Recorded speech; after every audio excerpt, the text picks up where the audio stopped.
जय भीम। मेरा नाम रेखा है, मैं राजस्थान से हूँ। मेरा आज का विषय है द्रौपदी। द्रौपदी से द्रौपदी तक कार्यक्रम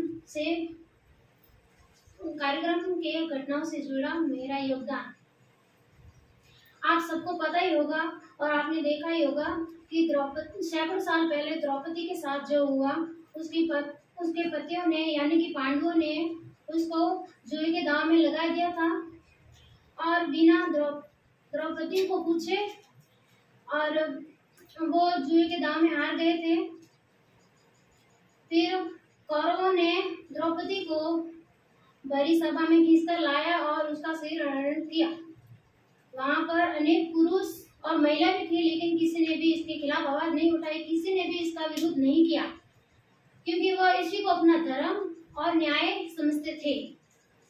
और वहां पर श्री कृष्ण आए और उन्होंने द्रौपदी की साड़ी इतनी लंबी कर दी कि वो खींचते खींचते थक गए। लेकिन उस टाइम से लेकर अभी तक हमारे देश में बदलाव बिल्कुल भी नहीं आया है। अभी तक हमारे देश की महिलाओं को ना तो अत्याचार बंद हुआ है, ना उनके साथ जो होता है हिंसा वगैरह वो बंद हुई है, वही के वही चल रहा है।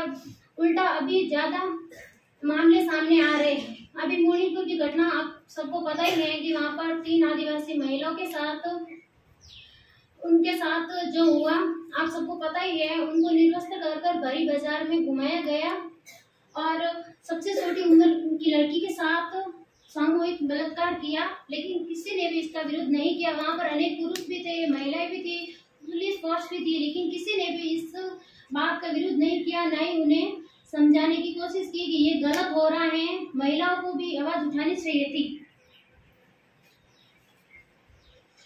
और महिलाओं ने इस बारे में आवाज नहीं उठाई।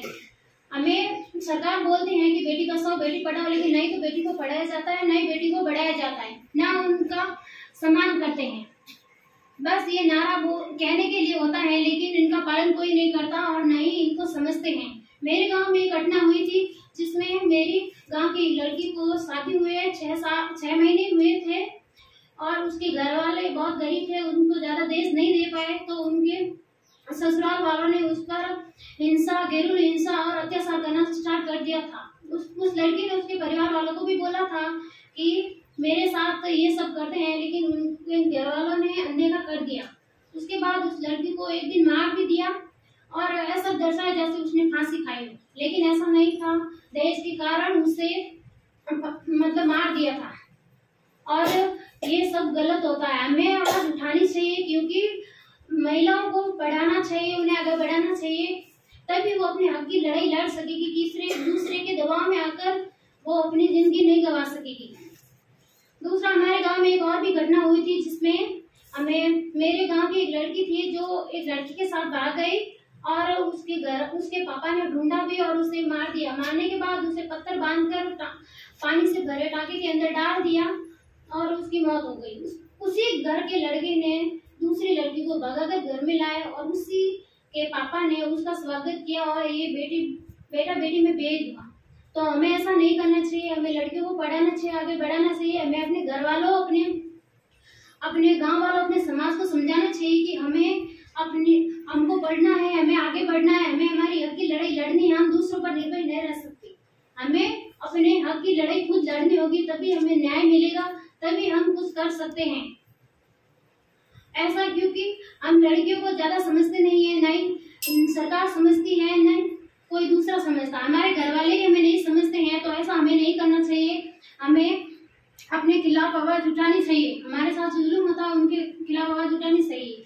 इसीलिए हमने 10 तारीख जो मणिपुर के साथ हुआ, किसी ने ध्यान नहीं दिया, सबने अनदेखा कर दिया, तो मार्टिन भैया ने 10 अगस्त को ये कार्यक्रम रखा था जिसमें हमने साड़ी पहनी थी और साड़ी में जो महिलाओं के साथ पहले से हो रहा हिंसा उसमें दर्शाया गया है। और ये साड़ी हमारे जो सरकार है, जो उनको जैसे कि राष्ट्रपति और जो सरकार की राजनीतिक सत्ता में जो महिला बैठी उन्हें देने के लिए, और जो महिलाओं पर अत्याचार हो रहे महिला मंडल उनको भी देने के लिए दी थी। और ये इसलिए है, और हमने भी साड़ी पहनी थी क्योंकि हमें हमारे देश के हमारे जो नहीं समझते हमें उन्हें ये दर्शाने के लिए किया गया है, ताकि वो भी समझे और महिलाओं का आदर करे, सम्मान करे, उन पर हिंसा न करे और उनके अधिकार का और उनके जो अधिकार है उनको मिलना चाहिए। जय भीम।